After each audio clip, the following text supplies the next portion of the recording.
Bonjour, alors l'atelier culinaire de cette semaine, on reste avec les plantes sauvages. Je vous propose un potage avec des tiges d'asclépiade, des têtes de violon, l'éternel plantain duo plantain-pissenlit et des germinations qui feront l'objet de probablement le prochain atelier culinaire sera sur les germinations. Alors voilà ici, je vous présente mes feuilles de pissenlit, plantain, germination, asclépiade et tête de violon qui avaient été cueillis déjà il y a 2 semaines. On les a simplement blanchis puis on les a fait congeler. Maintenant, on va rincer tout ça puis on va mettre ça dans un chaudron puis je vous reviens. Alors voilà ce que ça donne. Il faut toujours s'assurer de faire cuire son asclépiade et ses têtes de violon 2 fois. En fait, il faut commencer par les faire cuire à la vapeur ou dans l'eau pendant environ 1 à 2 minutes. Et puis jeter cette eau-là. Et puis recommencer. C'est ce qu'on appelle cuire en 2 eaux. Pour éliminer une certaine toxine qui peut causer des troubles intestinaux. C'est rien de grave, mais c'est préférable de la faire cuire dans 2 eaux. Ensuite, je voulais dire que, il y a certaines plantes sauvages, comme le plantain ou le pissenlit, pour lesquelles on n'a absolument pas besoin de s'inquiéter pour la pérennité de l'espèce. Par contre, l'asclépiade et puis la crosse de violon, la tête de fougère, qui est évidemment une fougère en particulier, renseignez-vous comme il faut avant de vous lancer dans cette cueillette-là. Ça comporte quand même des risques pour l'espèce, alors il faut être responsable dans sa cueillette. Il ne s'agit pas ici d'un cours sur les plantes sauvages ou sur les techniques de cueillette.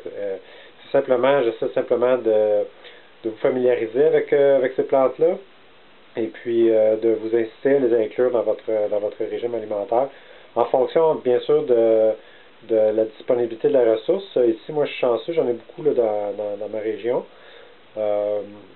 Quitte à aller vous-même dans des régions où il y en a beaucoup, au lieu d'épuiser des ressources qui sont fragiles. Bon, alors, ça fait environ 5 minutes que ça bout. C'est ça, bouillir encore un autre 5 minutes, vraiment pour que tout soit bien tendre, pour que ça passe bien au malaxeur. Excusez la piètre qualité d'éclairage ici. En fait, pour les besoins de la vie de tous les jours aussi, ça va très bien, mais évidemment, c'est pas un studio de télévision.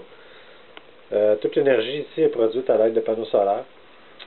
Alors, même le malaxeur, l'éclairage et tout. Ça fera l'objet d'autres chroniques sur les techniques de vie hors réseau, on pourrait dire, une traduction libre de off-grid. C'est projet à venir.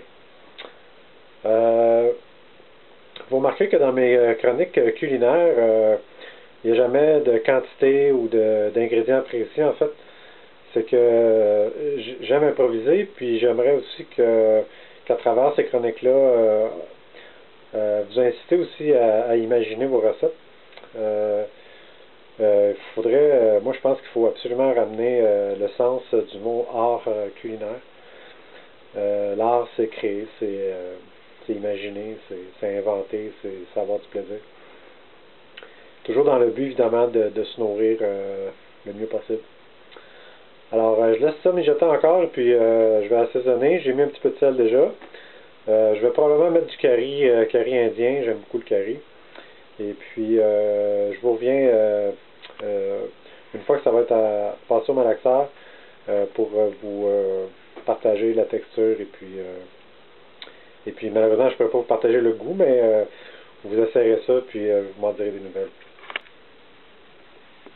Donc voilà le résultat final. Je suis vraiment très très très content. La texture est géniale et le goût est vraiment incroyable. Je viens de dévorer un bol au complet en 15 secondes. Alors j'ai assaisonné avec sel, poivre, curry indien.